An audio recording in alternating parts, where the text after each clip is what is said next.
Hi, I'm Irving. Welcome to Captain Marvel. And now back to Shazam! Last time, Billy and Mentor stopped to help a young lady named Holly. She was concerned because her brother Gary was getting involved in drug dealing with his friend Mark and a big-time dealer named Brock. With Captain Marvel's help, they were able to talk some sense into Gary and get him to cooperate with the police. That's what he's been doing in between episodes. What about Mark? He's decided not to talk. Well, I'm glad to see you're doing the right thing. Let's go. Mentor and Billy figure their job here is done, so they head on down the road. The elders have other ideas. Billy, your work with the two young men is not yet complete. But what could possibly go wrong now? There are few things worse than one who poses as a friend, but in truth is an enemy. Whereas there is only one thing finer than a friend you can trust, and that's a friend who will trust you. In other words, turn around, go back to town, and find out what's going on. As usual, their instructions are as clear as beef stew. You know, Mentor, the elders are getting harder and harder for me to pick up on. Congratulations. What? Well, it is wisely said that confusion is the first step in the realization that we have much to learn. Oh. What does that mean? I don't know. I never understood it either. Sorry, I find that confusing. In the police car on the way to the DA's office, something weird is happening. What's the trouble? Oh, I don't know. Just stop running. This officer knows the boys he's transporting are rolling over on a major drug dealer. It doesn't occur to him that this might be a diversion of some kind. He's leaving them unguarded with the windows down. Did you get some gas recently? Yeah, I got gas last night.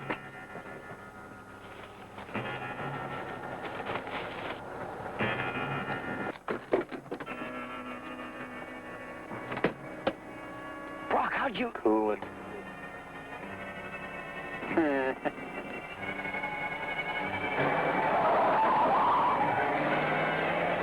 And the key's in the ignition. Andy, Barney's trying to be a cop again.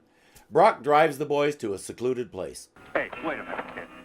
I understand you've been thinking on me, man. Well, I don't call it thinking. I think I'm doing the right thing. Hey. You know, if I go to jail, you go too. I mean, you just escaped in a stolen police car. That's not true. They had nothing to say about it, so really Brock kidnapped them. Since the authorities already know Gary was getting ready to testify, it wouldn't be a stretch for a jury to understand that Brock grabbed them with the police car to eliminate them. But Gary doesn't know that. He knows little enough about the law that he's buying Brock's threat. Brock tells Gary, take a walk and think it over. When Gary leaves, he turns to Mark. Hey, I appreciate you keeping your mouth shut. No. Hey, wait. Here's something for you. Yeah. Huh? Look, how'd you like to do me another favor? Sure, Brock. Great. Look it. Keep your eye on that little Fink, okay? Could Mark be the false friend the elders were talking about? Brock leaves him out there with a subtle message to keep going and don't come back to town. Let's go. Hey, man, where are you going? You heard what Brock said, get lost. Yeah, I heard. Gary, you are asking for trouble. To be fair, even though she's not in this episode, he does have a sister back there. What's he supposed to do, leave her hanging and never knowing if he's alive? He gets to a phone and calls Billy. Billy is in the middle of changing a tire on the RV, while Mentor sits to one side and offers helpful suggestions. It's delightfully funny and well played. I wish I could show it to you.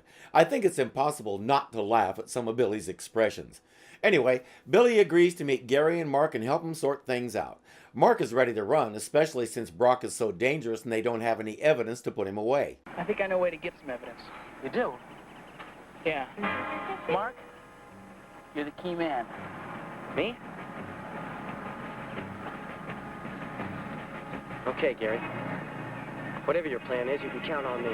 The only way you could count on him is if he was a calculator. How is he going to betray Gary's trust? Brock? Yeah. This is Mark. What's wrong? Gary's back in town, and he's up to something. Yeah, I'm supposed to help by getting you out of your office. Thanks for telling me, kid. I won't forget it. Gary still has a key to Brock's office. We're not asking why he had it in the first place. So Mark is supposed to lure Brock away so the others can break into his office and find something they can use to send him to prison. Billy and Gary watch as Brock very deliberately and conspicuously exits his office and drives away. Gary heads inside.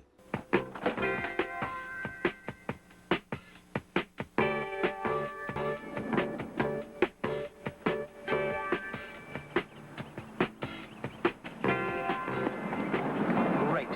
With this evidence and your testimony, we got Brock dead to rights. How are the police supposed to establish where that came from? It's illegally obtained evidence based on hearsay information. Any new law school grad could tear that case apart, but it's not going to get that far. Gary, I think Mark set us up. What? Yeah, come on, let's split.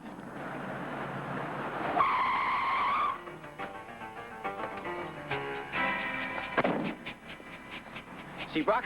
I was right, wasn't I? It's such a burden being right all the time, isn't it, Billy? Believe me, I know. All right, kid, let's have it. Come on, let's have it. Sure. Catch.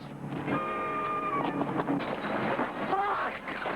Get to the police! Gary takes off with Brock and Mark in hot pursuit. Billy knows what he has to do. Shazam!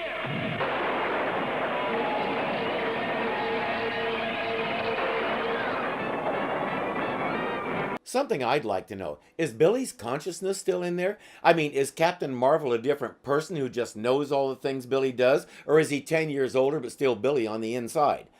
I admit the trailers and teasers for the new movie got me thinking about that. From what I've seen, there we have a different body and it's still teenage Billy inside. I don't see that here, but Captain Marvel knows the situation and the people and responds accordingly, so he has all the situational knowledge that Billy has. Thing is, in a kid's show, we didn't have to answer questions like that. So we didn't.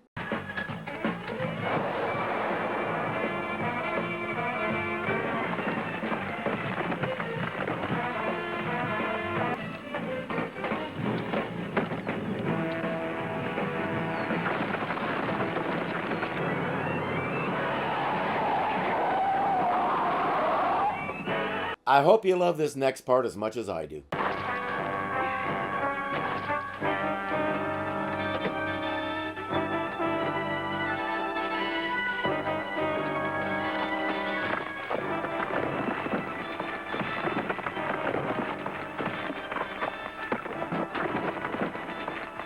I ought to hold them until the police can get here.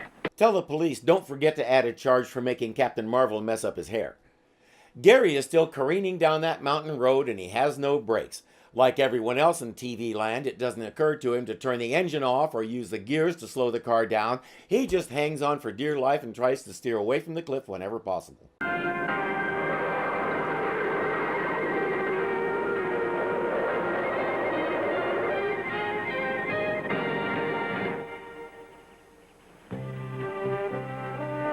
Before he could talk to Gary, Captain Marvel spent about 15 seconds going, ow, ow, ow, ow, ow, ow, ow, ow, ow.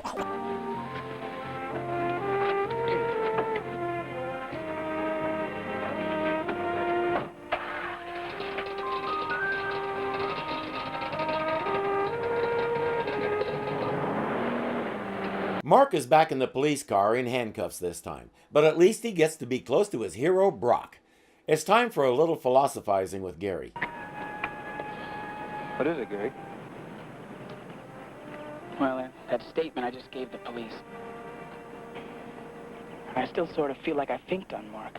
Well, you did, but Mark made the choice to do something that required you to do so.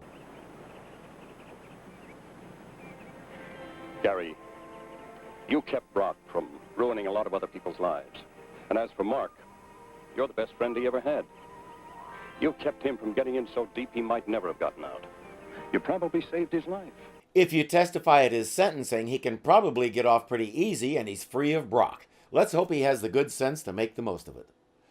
As I said before, this show has some major cojones tackling the drug question directly like this.